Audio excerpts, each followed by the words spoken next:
All right, today we're diving into a poem that feels, well, more necessary than ever in our crazy, non-stop world. It's Pablo Neruda's Keeping Quiet, and it's really just a simple invitation to find something massive in a tiny moment of silence. So let's get into it. So let me ask you this. Seriously, think about it. What if, for just one moment, all of us just stopped? I mean, everything. The traffic, the emails, the constant noise in our heads. That's the huge question Neruda basically throws at us right from the get-go. And his instruction to get there? It's so simple. He just asks us to count to 12. That's it, 12 seconds. It doesn't sound like a big deal, right? But believe me, that number is packed with meaning. Here it is, the very beginning of the poem. You know, in a world that's all about hustle and being productive 24/7, asking everyone to just be still together, that's a pretty radical idea. And notice, he says we. This isn't a solo mission. He's asking every single one of us to do this together. Okay, so to really get why this plea for silence was so important to him, we've got to look at the man who wrote it. We're talking about the Nobel Prize winner Pablo Neruda. His whole worldview is basically the key to unlocking what this poem is all about. And this quote from his Nobel Prize speech, it says it all, really. For Neruda, poetry, and by extension, stillness, wasn't about escaping the world. No, it was the opposite. It was about connecting more deeply with the world, with each other, and with ourselves. It was about figuring out where we fit in the grand scheme of things. And that idea, that's the engine driving Keeping Quiet. All right, so let's get into the nitty-gritty. How does he actually build this incredible message? We're going to decode the language, the symbols, everything he uses to make his argument for silence. So back to that number, 12. Why 12? It's definitely not random. I mean, think about it. It's on our clocks, measuring our days. It's the number of months in our year. But it's bigger than that, too. It's got this cosmic, spiritual vibe. You know, the 12 zodiac signs, the 12 apostles. It represents completion, wholeness. So when he asks us to count to 12, he's inviting us into this moment of perfect, unified harmony. Next, Neruda shows us exactly what we'd be taking a break from. And honestly, it's a pretty bleak picture. It's a world of rush and engines, right? This frantic, mechanical life where we're all so focused on our one goal that we're completely blind to the damage we're doing. To nature, like the fisherman herding whales, and even to ourselves, like the man gathering salt with his own hurt hands.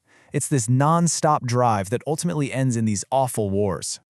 And to really hammer this point home, he uses this super clever, super efficient little trick, a poetic device you've probably heard of, a pun. Yep, a play on words. He packs a whole world of meaning into just one word. So he's painting this picture of a still world. The fisherman stops, and then he drops this line, and we would not move our arms so much. Now, on the surface, that sounds pretty simple. But this is where the poem gets really brilliant. Because arms has a double meaning, right? On one hand, it's our limbs. He's saying, let's stop all our frantic, thoughtless activity. But what else are arms? They're weapons. So in that one tiny phrase, he's calling for us to stop our busy work and to stop all war and violence. It's just, wow, such an efficient and powerful use of language. And just look at the world that this quiet moment creates. It's the complete opposite of that chaotic, destructive world we just talked about. Instead of conflict, you have togetherness. People who were once fighting are putting on clean clothes, like they're washing away all that conflict. Old enemies are now walking together like brothers, finding peace. It's this beautiful, shared, exotic moment. But, okay, you might be thinking, isn't this all just doing nothing? Isn't it kind of like being dead? That's a fair question. Neruda totally saw that coming. And for the answer, he tells us to look to our greatest teacher, the earth. These lines right here, this is really the core philosophy of the whole poem.